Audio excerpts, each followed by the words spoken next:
Today we are going to see the green fluorescent protein. Green fluorescent protein, that is given the short form GFP.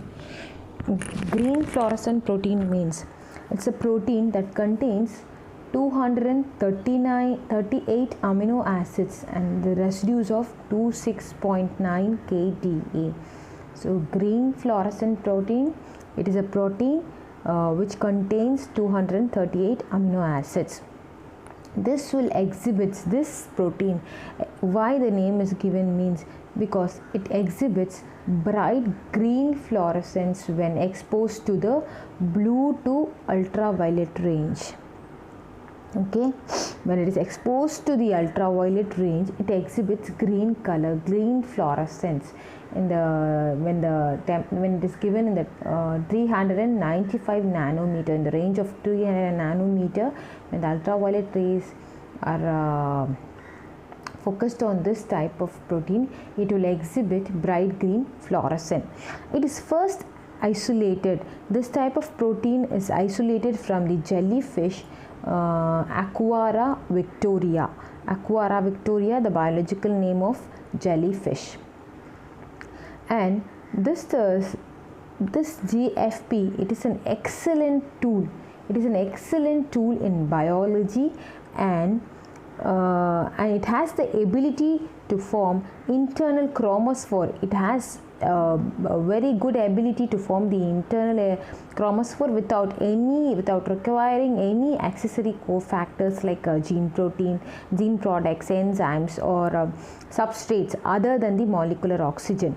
Only it is needed is the molecular oxygen, but not the other accessory cofactors.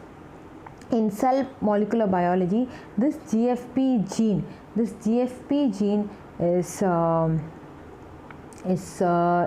frequently used, and it is reported of the expression, so it is modified to make biosensors.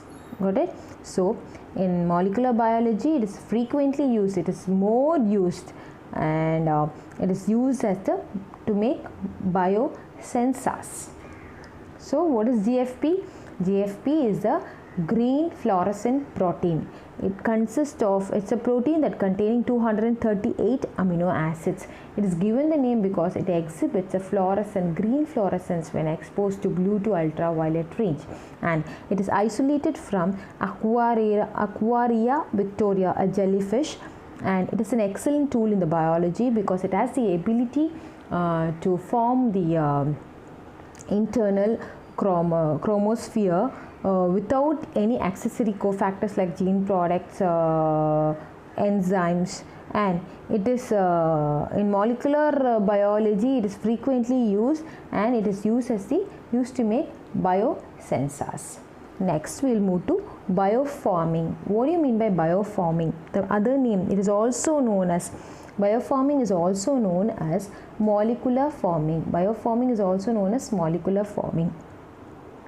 This molecular forming, it is the production and use of transgenic plants genetically engineered to produce pharmaceutical substance for the use of the human beings.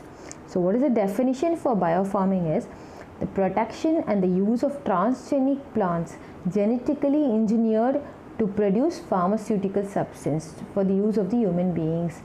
That biofarming or molecular farming means like natural farming, how we are producing the plants, like that the plants which are genetically modified, they are used to produce a substance which are useful for the human beings. That's it. Okay, the plants are used to produce pharmaceuticals or medical substances that is used for the human beings. So they are different from the medicinal plants because medicinal plants, they are naturally obtained, naturally available.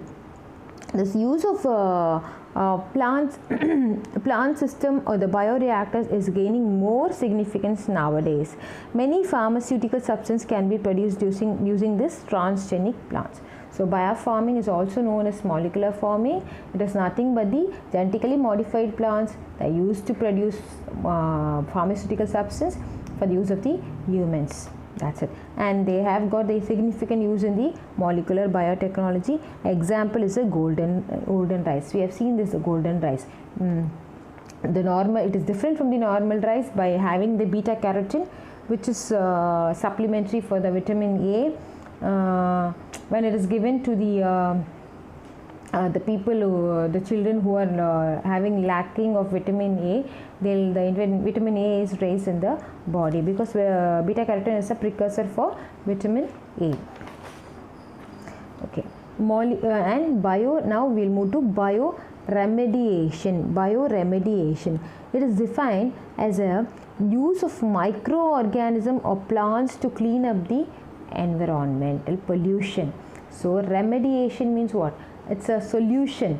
So the pollution that is obtained, the environmental pollution can be cleaned by use of the microorganism. Environmental pollution is cleaned by the microorganism and plants. That is called as bioremediation, and it is used as an to treat wastes, including, it also used to treat wastewater, industrial water, solid waste also can be treated using this bioremediation. The bioremediation process is supplied to the removal of the oil, petrochemical residues, then pesticides, heavy metals. All these are removed by this method. And groundwater, pesticides from the soil or the groundwater, they are also removed by the bioremediation. So in many cases bioremediation is less expensive and it is more sustainable. Sustainable when it can be maintained than the other physical and the chemical methods of remediation. Bioremediation process is cheaper, eco-friendly, and it can easily deal with the low concentration of contaminations. This means if the contamination is very less, it can easily remove. So we can use this in the starting stage and we can prevent the further contamination, because since it can sustain for many days than the physical and the chemical method. So in low concentration itself, if you are adding this type of bioremediation, it will clean up the environmental pollution. So one more time I'll repeat, bioremediation is use of microorganism to clean up the environmental pollution, to treat the wastewater, industrial waste, solid waste, and it is used to remove the oil, petrochemical residues, pesticides and heavy metals. It's very cheaper, eco-friendly, and very, very useful in the low concentration of contamination. If the contamination is very less, it is very, very useful. Next we'll move to phytoremediation. Phytoremediation, these are the examples of bioremediations. What do you mean by phytoremediation? Phytoremediation means the plants bring about the remediation of the environmental pollutants. Okay, plants are useful for the environmental pollutants. Here microorganisms, so it is bio, living. So here plants, so phyto. Then mycoremediation, use of fungi to bring about the bioremediation. And what do you mean by bioventing? Bioventing is increase the oxygen or the airflow to accelerate the degradation of the environmental pollution. So environmental pollution is accelerated, it increased by the increasing the level of the oxygen and the airflow. Next, bioaugmentation. Augmentation means addition of adding. Augment means what? You are adding. Addition of selected microbes to speed up the degradation process. Next is composting. Composting means solid waste that are composted by microbes, and these solid waste, they are manure, they are nutrient for the plant growth. Okay, so composting means what? The solid waste is by which the solid waste is composed by use of the microbes and they are turned into manure, and these manures are nutrients for the plant growth. And next is the rhizofiltration. Rhizofiltration. This type of rhizofiltration is nothing but to uptake of the metals or the degradation of the organic compounds by rhizosphere microorganism. So metals are degraded. The metals are organic compounds by the rhizosphere microorganism. Next is rhizostimulation. Rhizostimulation means the stimulation of the plant growth we are inducing the plant growth by the rhizosphere by providing better growth condition, reduction in the toxic substances. So by reducing the toxic substances, we are providing the better growth by the rhizosphere. Now the limitations, we have got limitations in this process also.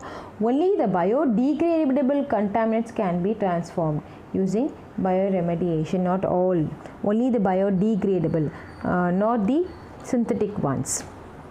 And bioremediation process, one more thing is, it must be specifically made in accordance with the conditions at the contamination site, based on the conditions, and small scale tests on the pilot scale must be performed before carrying out the before doing the large scale.